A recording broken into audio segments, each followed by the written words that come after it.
بسم الله الرحمن الرحيم الحمد لله رب العالمين صلى الله على سيدنا محمد وآله الطيبين الطاهرين.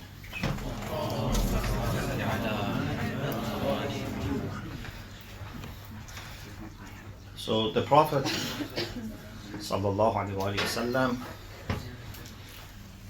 not only had the task of teaching noble traits of character, but also he had the task of showing them in his life. So he's an example, a role model for us to follow. And the Quran says, as you know, إِنَّكَ لَعَلَى خُلُقٍ عَظِيمٍ. You have great traits of character. Someone actually was a Jewish person asked Imam Ali alayhi salam to describe the Prophet. Very good person to ask to describe the Prophet. So Imam Ali said, before I describe the Prophet, can you describe dunya and all the blessings of God in this world? He said, how can I describe all the blessings of God in this world? Then Imam Ali said, what you ask me is more difficult than describing all the blessings of God in this world, because God in the Quran says that this world is little, and all the pleasure and all the blessings in this world is little. Mata'un qalil. The physical world, the material world is very little. But when it comes to the Prophet's character, God says it's azim, it's great. So in God's calculus, everything we receive in this world is little, but in the same calculus, the traits of character that the Prophet had were great. So if you cannot describe something which is more little, how do you expect me to describe something which is greater? You understand? Because if I say something or someone is great, it's not that important. When I say something is great, it's based on my measures. Yeah? For example, if you ask a child, which day was the greatest day for you? For example, if you ask a child of 2 years old,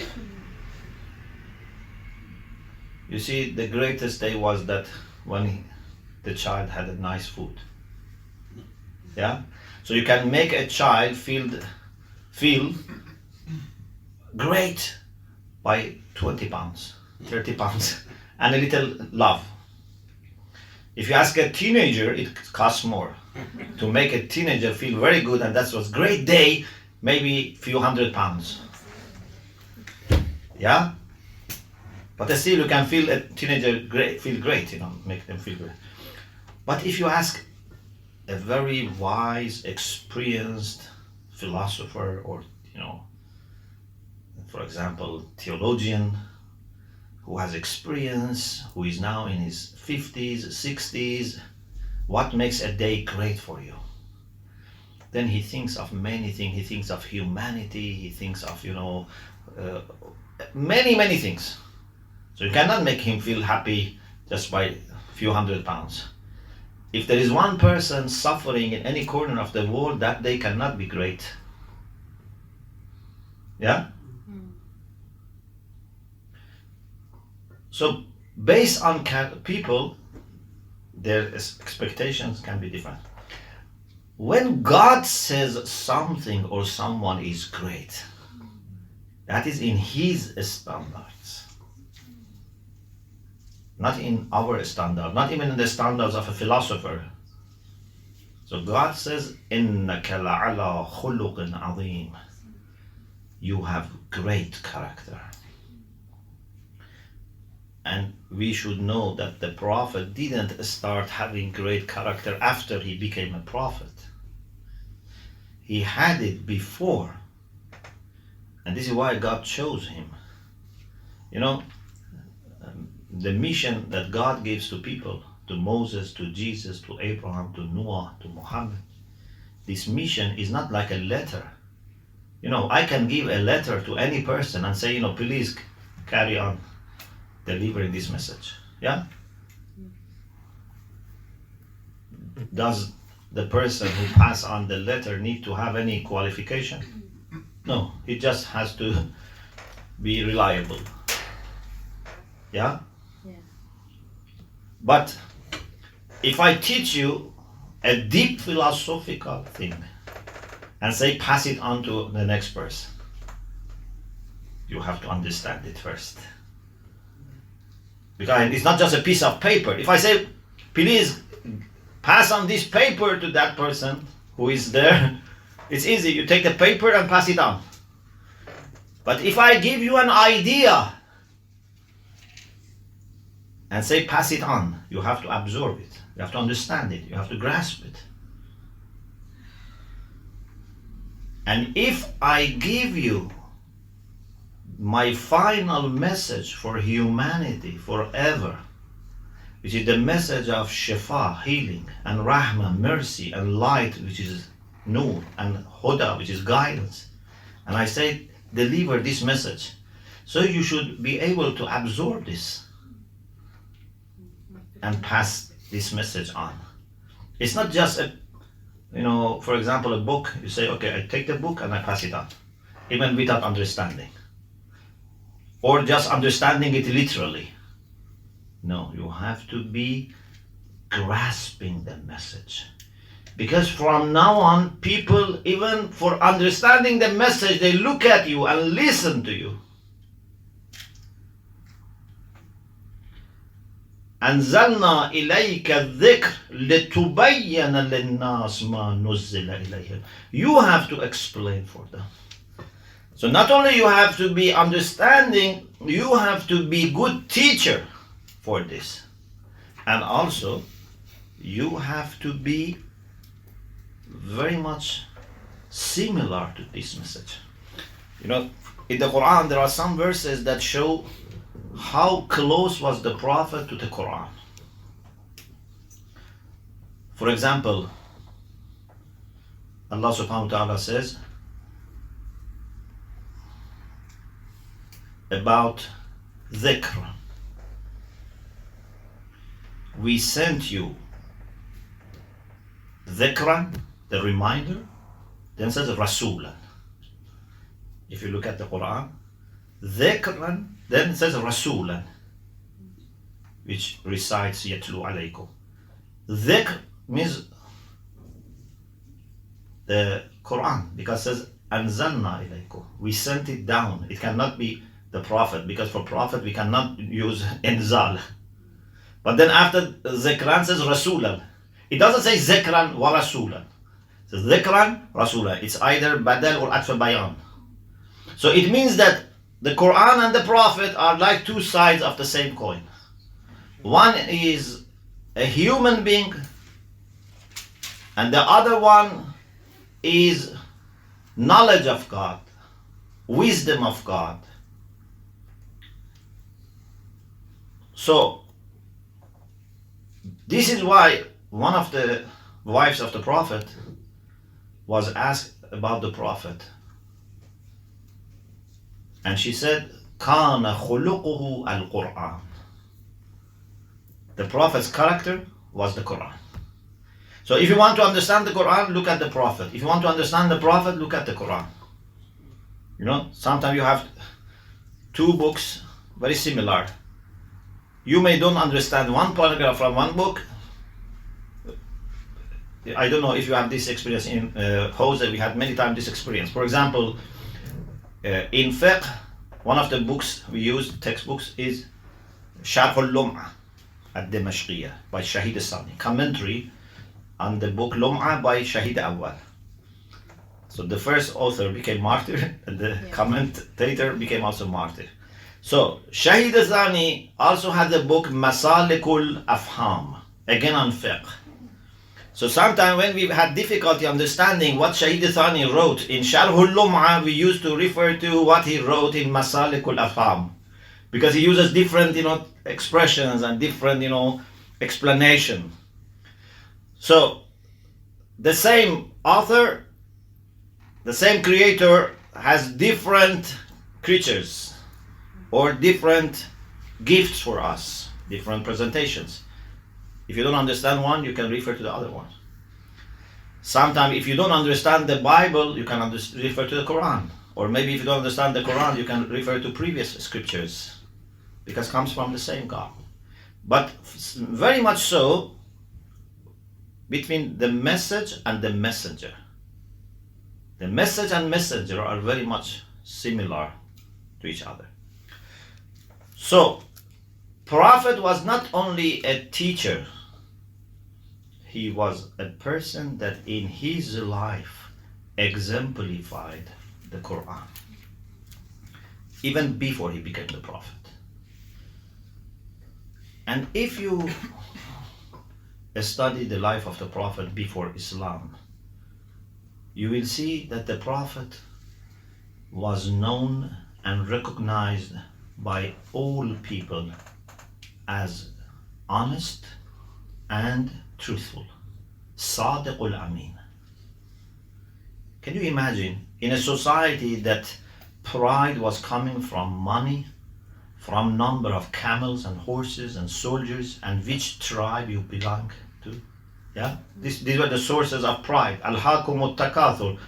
Okay, the main thing was counting the numbers. How many people you have. Even they started counting how many people you have in the graveyard. Yes, hatta zurtumul maqabir. For example, they said we are 1,000 alive and, for example, 2,000 dead. It means we are 3,000 people. How many are in your tribe? You say we are 800, for example, alive and 200, or I don't know, 500 dead. So then they were calculating. So even graves were counted. Money, women, business, this type of things were important for them. In that society, Rasulullah sallallahu alaihi wasallam was recognized by a person that never told any lies, never betrayed. I was thinking, why these two particularly were so much established and everyone knew about it. To the extent that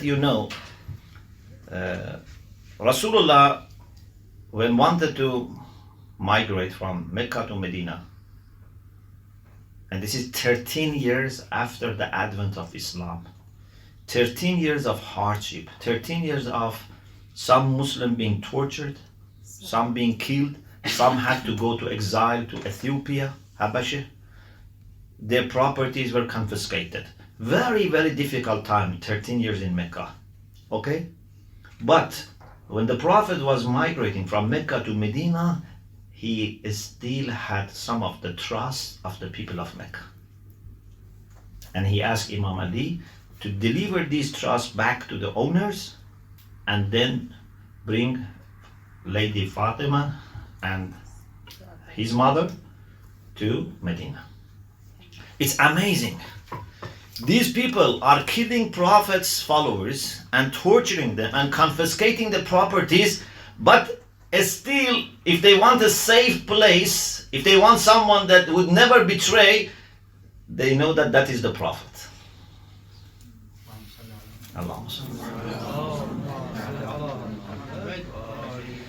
They know, and this is a lesson for us, they know that it's impossible to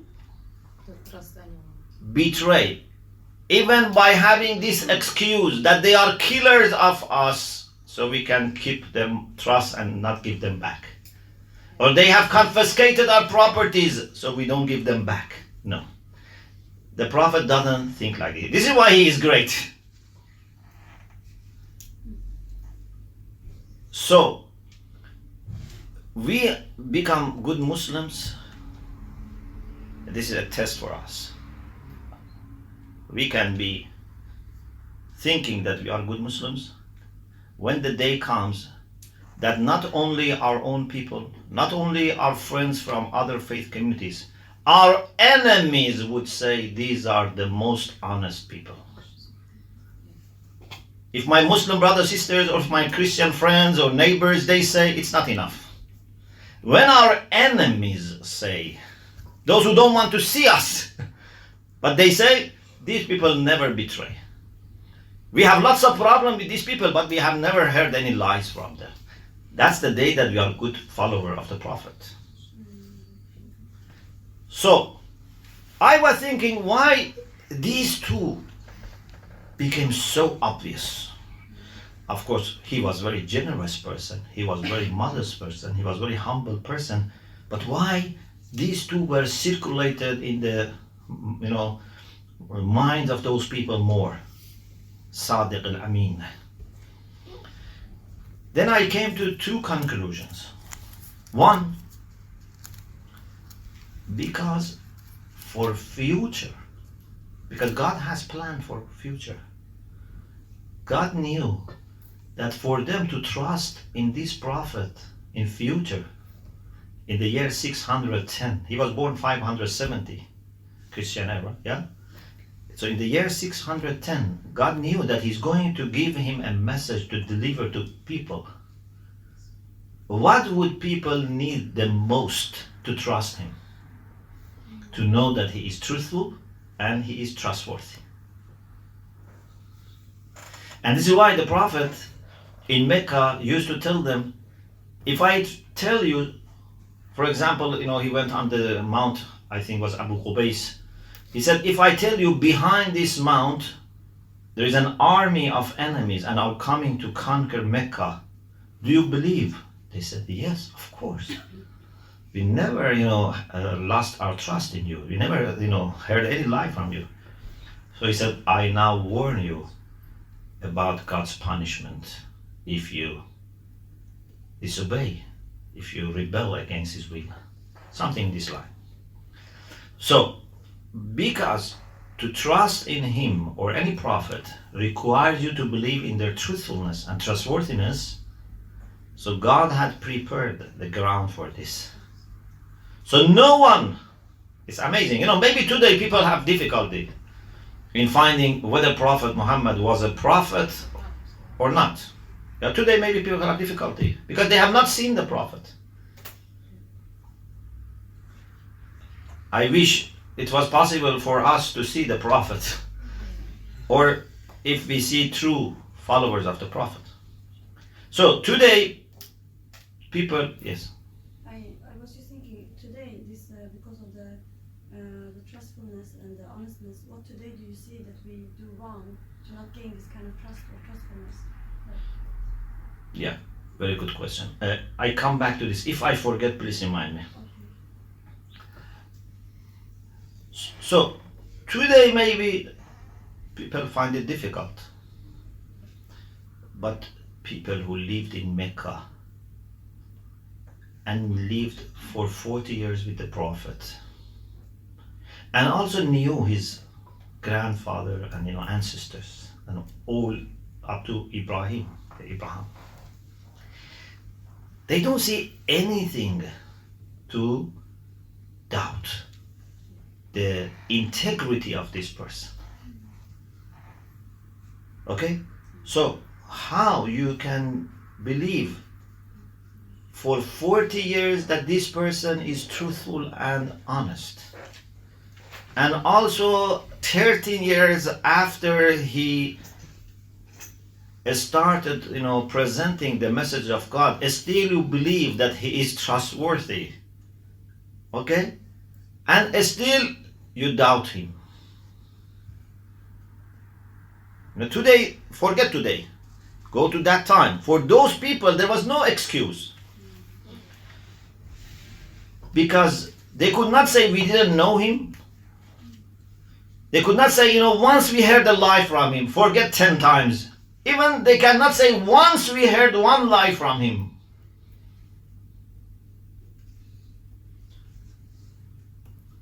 This is why the Quran says, جحدوا بها واستيقنتها أنفسهم ظلما وعلوا. Abu Jahl and Abu Lahab, they denied God's communications. Why? They were certain. This doesn't apply to people who don't believe in Islam today, or at least to maybe 99% of them today, because they don't know. Or at least they don't have that certainty. It needs research, and of course everyone should do research, but for them this was crystal clear. He was uncle of the Prophet. Abu Lahab was uncle of the Prophet. Can he say, I didn't know the Prophet? Or I have a bad memory of him lying or betraying. So why all of a sudden when he says instead of worshipping idols, believe in one God? Why all of a sudden you don't accept? Because you are attached to idolatry, to worshipping these idols, and this brings you money, this brings you position, this brings you fame. Yeah. So it's not in your favor. But on the other hand, just to see how great is this man. Although these people had no excuse, but this man is so kind and merciful that not only at the time of migration from Mecca to Medina, even few years later in Medina, at the end of the Battle of Uhud, when they had already killed Hamza and many Muslims, and they broke the teeth of the Prophet, still he says to God, Allahumma hdi qawmi fa innahum la ya'lamun. Please guide my people, they don't know. If it was me and you, we would say, they know very well. Yeah? You know, sometimes we speak, 5 minutes or half an hour with someone, and then we say it's useless to talk to him anymore because he knows everything. We lose our patience very quickly. But the Prophet says, still these people don't know. Okay? Because he is rahmatun lil alameen. He said, Ma bu'ithtu la'anan. Allah has not sent me to curse people. Allah has sent me to be rahmah, to be mercy for people. So he says, oh Allah, please guide my people. For me, there are few things which are very important in this statement. One is that he does not curse even after killing of Hamza and many Muslims and injuring him. He does not curse. It's very important. First. Second, he doesn't keep silent. He could have said, okay, I don't curse them and I just keep silent. He actually prayed for them. When you pray for your enemies, that's a sign of being a man of God. Okay? Or woman of God. He said, please guide them. Then, another thing which is very important is he doesn't say, Allahumma hdi ha'ula, Allahumma hdihim. Please guide these people, please guide them. No, he says, please guide my people. Do you see? He is bringing them under his wing. And how Allah is going to not listen to this prayer when a human being brings his killers and enemies under his wing and says, these are my people, then Allah is going to deny them mercy? It's impossible. So these are my people. You are a good follower of the Prophet when you can look at your enemies as your people. Who is a good teacher? Is a good teacher who divides the class and says, half of them are my students because they listen to me, half of them are naughty, they are not my students. I don't bother about them. No. A good student says, all my students are my students. This is my class. Whether they are good with me or not, they are listening or not, they are appreciating or not, still I have concern for them. This is my class. When you divide your class, this is not godly. When you divide a nation or humanity and say, these are mine and these are not mine, this is not godly. So these are my people. And then he also brings an excuse. He doesn't just make a prayer, he brings also an excuse. فَإِنَّهُمْ لَا يَعْلَمُونَ. They don't know. And you see that many of them later became Muslims. Many of them, actually maybe 90% of them, unless they were killed or died, all people became Muslim later in a matter of few years. Because God is not going to reject this prayer which comes from a man who has emptied himself from ego. And is only concerned about prosperity of people. When you demonstrate to God that you only think about prosperity of his people, then God is not going to. If I come to you, when, for example, your son has insulted me, has injured me, has killed me, if I come to you, and that's your son, you have a bad son, for example, okay? And I say, please forgive him. Are you going to, reject my request? You say, my son has killed your people, has injured you, and still you ask me to forgive him. I'm definitely going to forgive him, because if you can ask for forgiveness for my bad son, I'm going to forgive. There's no way to let such people down. Okay? So, Rasulullah is a man of such traits of character. So now we go to your question. Sorry, what was your question? We were talking about this with Rasulullah, with al-Sadiq al-Amin, Mm. and I was asking what today makes us not to achieve these things from the people. Yeah. There are different reasons. Of course, there are, mashallah, thanks to God, there are honest people in our community everywhere. But as a whole, I think we have also some problems and we have to acknowledge. Unfortunately, we allow exceptions to truthfulness and trustworthiness. And these exceptions are not Islamic, are not godly. For example, we say, we tell the truth to some people, but some people, we have a bad history with them. They have been telling lies to us, they have been deceiving us, they have been enslaving us, so we can tell them lies. Some of us do this. This is not Islamic. We say these people or these countries, have, made us suffer for centuries.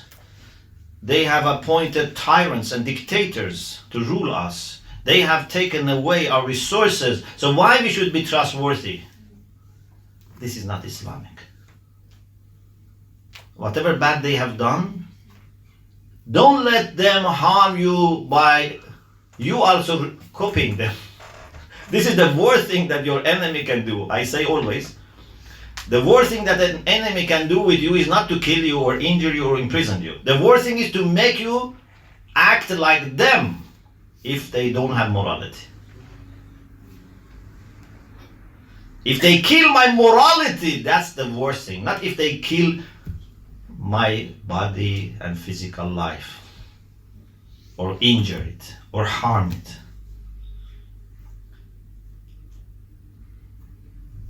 Enemies should only motivate you to become more virtuous. If you want to defeat enemies, Of course, sometimes we have personal enemies, but if it's enemy of religion, enemy of God, because many times, really people don't have enmity with God, people have enmity with us. But we don't want to say they are enemies of God. No.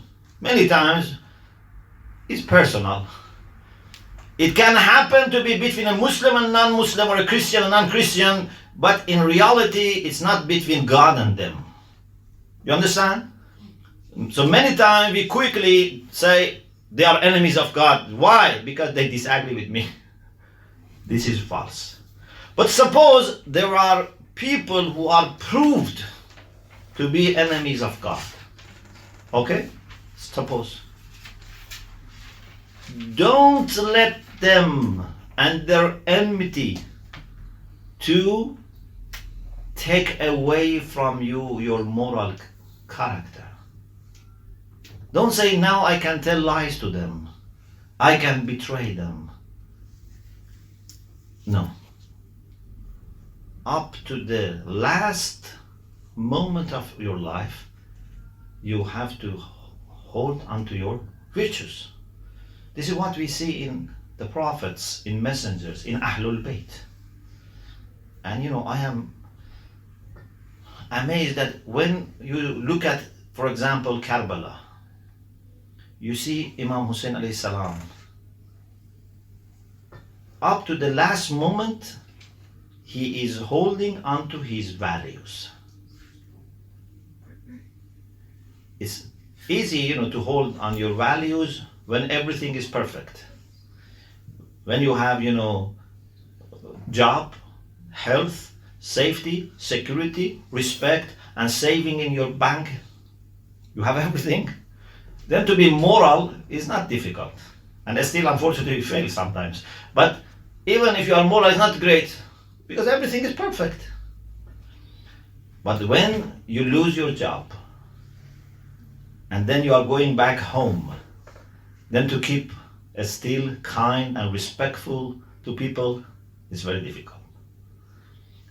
When you are wronged, when your safety and security is taken away, when your children are suffering, when your homes are bombarded, still to remain virtuous is not easy. But Imam Hussein alayhi salam gave us this lesson, that you can go to the most difficult conditions and you can suffer in one day what people in centuries may happen to them. To lose all your beloved in such brutal way in one day is like compressing the tragedies that may happen. Even, please, just think about it. How many years you have lived? 30 years, 40 years, 50 years, 60 years, whatever. How many tragedies have happened to you in these 40 years, 50 years, 60 years? And how many tragedies happened to Imam Hussein in one day? So it means that tragedies of centuries or generations were compressed and given to him in one day. Do you see any weakness in him?